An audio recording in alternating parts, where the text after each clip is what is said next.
Kemudian Pak, untuk menyelamatkan nama besar dan bertahap mengembalikan kepercayaan publik, setidaknya saya mengusulkan dua hal Pak. Yang pertama Pak Dirut, saya mengapresiasi Anda ketika konferensi pers menyatakan permintaan maaf atas kejadian pertama oplosan. Tapi saya kira itu tidak cukup Pak. Belum menunjukkan ketulusan hati Pertamina. Ini masih sekedar lip service semata Pak. Jika memang Pertamina benar-benar minta maaf, maka harus melakukan taubatan nasuha. Harus menunjukkan bagaimana seluruh insan Pertamina itu tidak hanya meminta maaf secara lisan, tapi juga dari gestur, dari perbuatan, dan dari pelayanan yang dilakukan. Tidak cukup pula hanya mengganteng si bocil anaknya Deddy Corbuzier Pak, yang ini justru melecehkan, meremehkan, dan melukai hati rakyat. Ini komen kayaknya bakal gue matiin supaya orang-orang nggak ngetekin orang lain nanti. Kan banyak nih sekarang yang nanya sama gue ya, kenapa sih dengan banyaknya kasus yang terjadi sekarang, mau korupsi kayak mau apa kayak, kenapa gue nggak pernah bahas hal tersebut? Apakah karena tidak netral lagi? Apa karena gue ada di sini jadi nggak bahas? Gini, ini nggak pernah gue omongin, kayak mau gue omonginnya sekarang ya.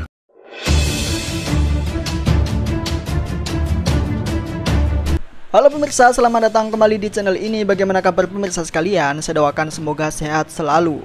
Lagi viral nih, Deddy Corbuzier melakukan klarifikasi di akun Instagram pribadi miliknya setelah ia dianggap bungkam tentang kasus korupsi di Pertamina ini dan juga sindiran oleh salah satu anggota dewan dalam rapat DPR. Mari kita simak videonya.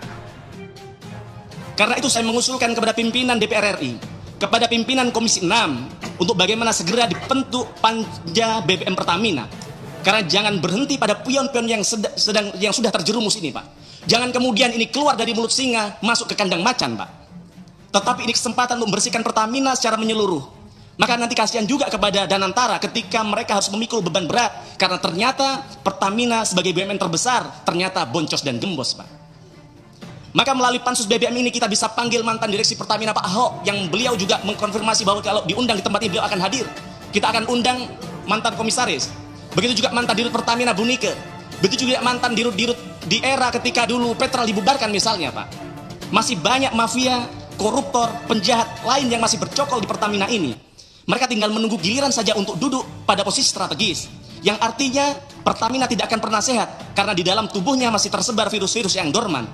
Sedang tidur dan menunggu time yang tepat untuk bangun, atau bahkan mereka bangun cuman belum ketahuan Pak.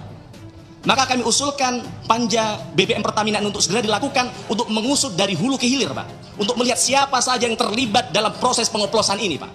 Maka Bapak harus belajar dari Presiden Georgia. Bagaimana Georgia Pak?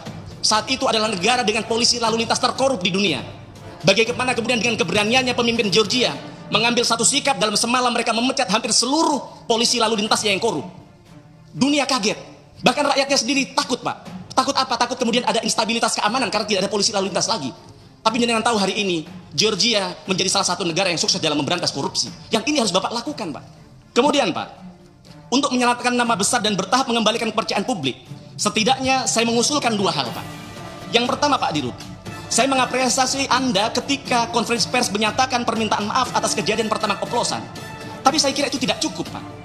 Belum menunjukkan ketulusan hati Pertamina. Ini masih sekedar lip service semata Pak.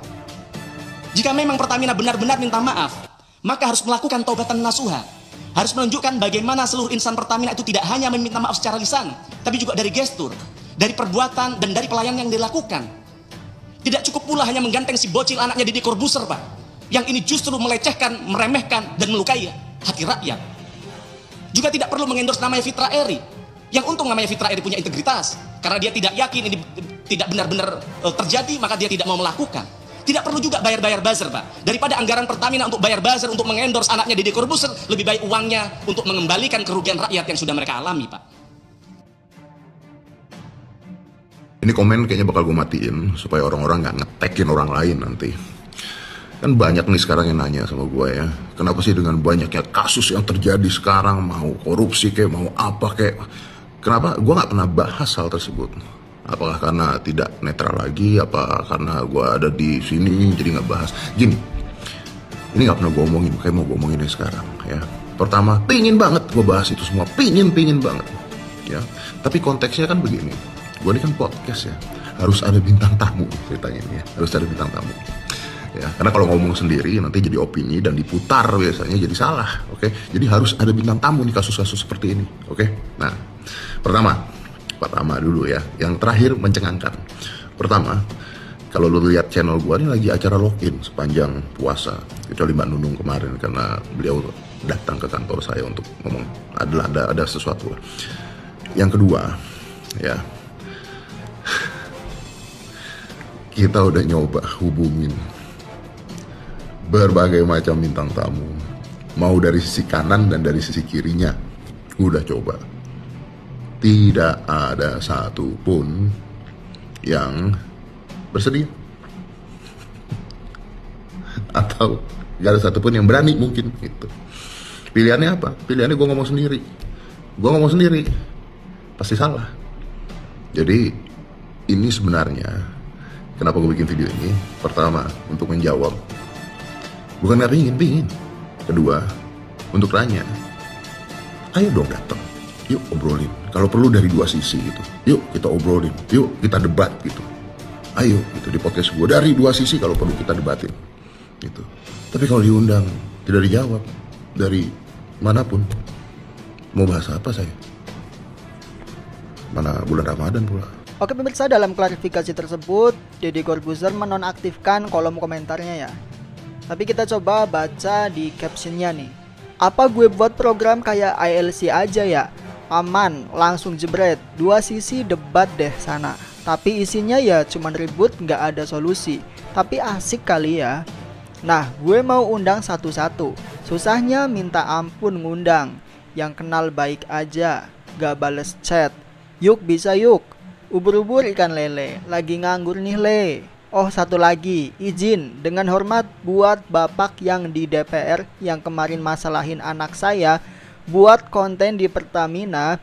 Coba dicek itu konten kapan, kontraknya kapan, tayangnya kapan. Itu jauh sebelum ada kasus di sana pak. Izin sekali lagi, kami konten kreator pak, kerja dengan ratusan brand. Jangankan Pertamina, kalau Shell mau masuk kami ambil. Salam hormat untuk semuanya. Oke, jadi itu klarifikasi dari Deddy Corbuzier ya.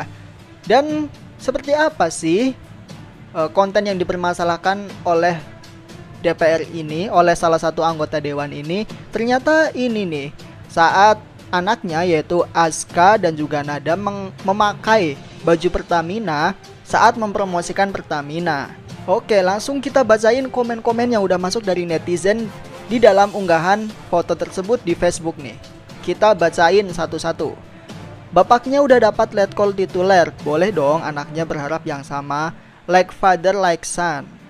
Kok malah tambah yakin kalau dioplos beneran? Pakai nyewa keluarga Deddy Corbuzier segala buat bela diri. Yang penting cuan. Bener salah nggak penting. Tentara giveaway, hasil ngebuzzer. Deddy Corbuzier gua kirain dulu lu orang pinter, ternyata sama aja WKWK. Anak diajari main bohong-bohongan kayak TNI bohongan. Hahaha, angkat aja jadi komisaris agar lebih mantap daya rusaknya. Sibuk pada nyebokin Pertamina. Hahaha, rakyat sudah kecewa dan rugi total. Nggak ngaruh situ mau promosikan. Negara rugi dua kali. Ke-1 sudah dikorupsi ratusan triliun. Kedua masih keluar duit lagi buat nyewa 2 ekor badut. Padahal yang rugi sesungguhnya adalah masyarakat luas. Bapak penjilat, anak pun ikut menjilat. Waduh, komennya ngeri-ngeri banget nih pemirsa. Oke, jadi menurut pemirsa bagaimana nih terkait dengan masalah ini? Silahkan komentar di bawah. Terima kasih sudah menonton video ini. Sampai jumpa di video selanjutnya. Salam perjuangan dan salam akal sehat.